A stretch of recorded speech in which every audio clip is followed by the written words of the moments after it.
додека ограничените податоци за неидентификуваните аномални феномени, како што сега војската ги нарекува неидентификуваните летечки објекти, се уште се предизвик. Воспоставувањето на канцеларијата All Domain Anomaly Resolution Office или ARO со својот широк опсег на овластување и одговорности ќе овозможи зголемена координација на напорите за идентификувањето на овој проблем, стои во извештајот за неидентификувани летечки објекти, доставен до Конгресот и јавно објавен од страна на канцеларијата на директорот за национално разузнавање на Соединетите Американски држави. Настаните со UAP, што е новата кратенка за UFO, продолжуваат да се случуваат во заштитениот воздушен простор, со што се подигнати грижите за безбедност на лет или активностите на нашите противници за собирање податоци. Исто така стои во извештајот.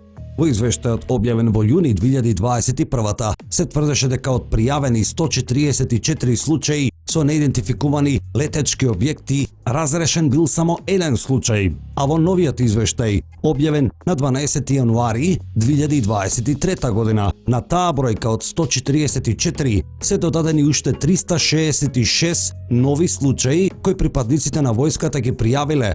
Севкупно, бројката на пријавени случаи сега е 510, од нив 171. Се уште војската не може да ги објасни.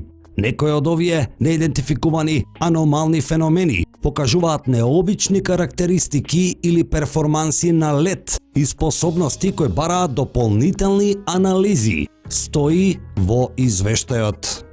Уфолозите не се ништо посебно импресионирани од извештајот кој канцеларијата на директорот за национално разузнавање му го достави на Конгресот, барем не од некласифицираната верзија која што е достапна за јавноста. Некои коментираат дека војската како сосила го направила извештајот само ради тоа што морала. Например, кога војската во извештајот тврди дека 171 случај со НЛО не може да го објасни и дека овие летала покажуваат невообичаени технологии, воопшто не дава дополнителни информации ниту за тоа каква форма имале леталата, ниту за брзината на лет или било што друго. Како и вообичаено, војската дава многу оскудни информации, па изгледа дека и во иднина ќе треба да се бараат докази и информации од цвиркачи или доверливи извори, оние на кои и досега се потпираа повеќето искусни уфолози.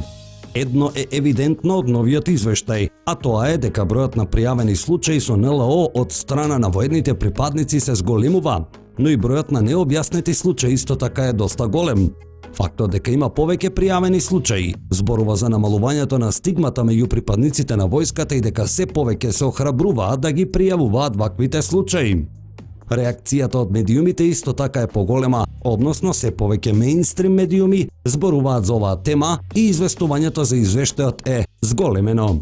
Уште кој знае колку време ќе се крие вистината за овие објекти. Веројатно никој од нас нема да ја дознае вистината, веројатно тоа ќе бидат некои идни генерации, веројатно тоа ќе се случи во некое идно далечно време, во кое некои кои ја знаат и чуваат вистината, некои кои ја цензурираат реалноста денес, ќе се одлучат дека е вистинско време за објава, или пак можеби тоа ќе се случи кога некој ќе им дозволи тоа да се случи. Зошто толку долго време не сме биле на месечината, и то пак сме имале слични мисии? Можеби некој ни забранил? Дали некој мислел дека не сме достојни како цивилизација да бидеме во Вселената? Се разбира дека ова е во доменот на шпекулирање, но понекогаш и шпекулирањето е интересно и од шпекулирањето произлегуваат интересни тези и идеи. Како што професорот на Харвард, астрономот доктор Ави Лоуб вели, можеби не треба да чекаме владите или војските да ни ја објават вистината, току ние самите да проучуваме и со научен метод да дојдеме до неа. Тој сега го води проектот Галилео и собра големи средства за да го проучува овој феномен. Планира да направи глобална мрежа од висококвалитетни камери кои ќе го проучуваат небото и орбитата на нашата планета во потрага по неидентификуваните објекти. Вели дека каков и да бил исходот, тој ќе ја информира јавноста. Неодамна Илон Маск изјави дека ракетите на SpaceX биле пратени од чудни објекти. Но можеби и затоа американската војска во последниве години е толку активна и отворено зборува и проучува овој феномен.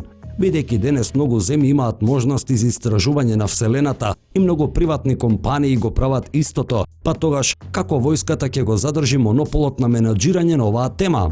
Ке се представи себе си во лидер, во собственик на вистината, нешто сосема обратно од она што била во последните 70-80 години. Сите вие кои мислите дека владите на оваа планета не можат да чуваат тајна толку долго време, треба да знаете дека тајните не се чуваат, туку се менаџираат. Кога и да се промени состојбата во врска со некоја тајна, менаџментот се адаптира и ја менаџира состојбата. Како се адаптираа за да ја менаџираат состојбата? Како се представија како лидери? Прво во декември 2017 во New York Times беше објавено дека војската тајно го истражува феноменот НЛО во програмата A-Tip која ја водеше Луис Елизондо. Програма направена по наредба на американската законодавна власт со одреден буџет за истражување на феноменот. Потоа со години ги слушавме јавните настапи интервјуа на Елизондо со изјави дека не сме сами, дека феноменот представува технологија што е надвор од овој свет и слично. Во меѓувреме беа објавени многу видеа снимени од воени припадници од блиски средби со НЛО за кои војската потврди дека се вистински. Па војската потврди дека феноменот НЛО е вистински, дека го истражува. Потоа медиумите јавуваа за редовни брифирања на конгресмените на оваа тема, при што добивале класифицирани информации за НЛО. Потоа се активираа и конгресмените. Од 20-та до сега во 3 наврати му наредија на војската да оформи оддел за проучување на феноменот што војската и го стори. Прв оддел беше UAP Task Force, вториот AIMSOC, а конечниот оддел се вика ARO или All Domain Anomalies Resolution Office. Потоа НАСА објави дека создаде тим за истражување на феноменот, а пристигна и извештајот за НЛО во јуни 2021 и првото конгресно сослушување за НЛО минатата година. И сега со задоцнување од 2,5 месеци пристигна и вториот извештај за НЛО.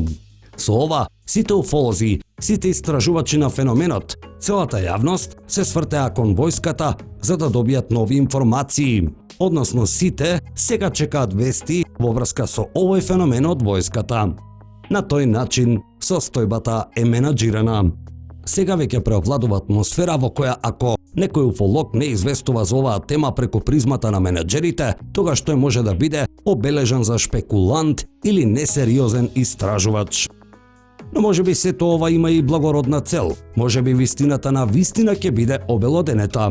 Врвни научници сега сериозно го истражуваат феноменот, но се поставува и прашањето дали и тие се селектирани.